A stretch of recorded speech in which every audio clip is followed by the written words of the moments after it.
O Congresso Nacional deu sequência nesta quarta-feira à sessão para análise de vetos presidenciais que havia sido suspensa na noite de terça. Mais uma vez, o tema que dominou os debates foi o veto número 52 de Jair Bolsonaro a dispositivos da Lei de Diretrizes Orçamentárias para este ano. O acordo costurado entre governo e parlamento previa a manutenção do veto mediante o envio feito na terça de 3 projetos de lei do governo para regulamentar o orçamento impositivo e que ainda vão ser analisados.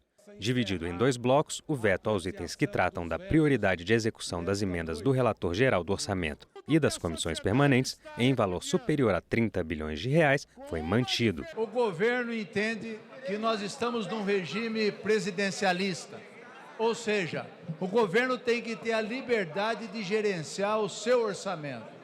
O parlamento querer gerenciar 30 bilhões de recursos do governo é um absurdo. Foi tomada uma decisão soberana desse Congresso, foi discutido na Comissão de Orçamento, o governo teve oportunidade de se manifestar, não se manifestou, concordou e agora o governo busca fazer um emparedamento do Congresso. Nós não podemos concordar com isso, como também não concordamos com o acordo que está sendo previsto através dos PLNs que serão votados nas próximas sessões. Já o veto aos itens da LDO que prevêem a inclusão de 6 tipos de despesa entre as que não podem sofrer contingenciamento, incluindo despesas com a Embrapa, a Fiocruz, o IPEA e o IBGE, foi rejeitado.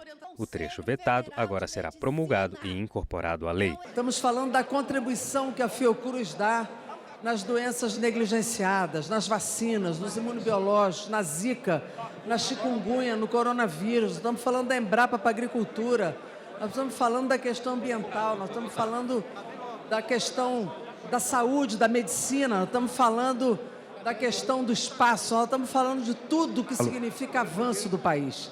Esse governo é contra a ciência, nós sabemos disso, por isso veta. Caso esse veto não seja mantido, e por isso orientamos sim, vai haver mais contingenciamento na saúde, vai haver mais contingenciamento na educação.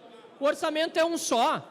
Se você isentar de contingenciamento determinados órgãos, o executivo vai ser forçado a contingenciar mais em outras áreas. Nós precisamos deixar que o governo defina onde será feito esse contingenciamento e não nós aqui determinarmos alguns órgãos específicos que podem acabar prejudicando o funcionamento da máquina pública em outras áreas como saúde, educação ou segurança. Também foi mantido o veto total de número 51 ao projeto de lei que previa a denúncia pelo Ministério Público de crimes de lesão corporal leve e culposa contra vítimas menores de idade ou incapazes. Logo no início da sessão dessa quarta, foi divulgado o resultado da votação de outros 3 vetos parciais analisados na noite de terça.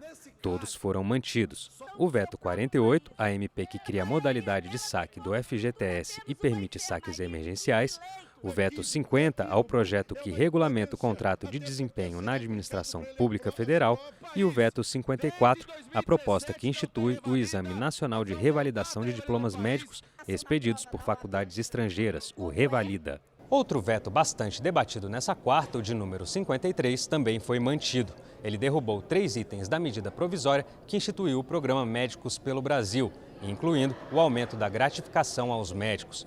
Mas o ponto vetado mais polêmico também tratava do Revalida. Ele permitia a instituições privadas de ensino superior revalidarem o diploma de médicos formados no estrangeiro.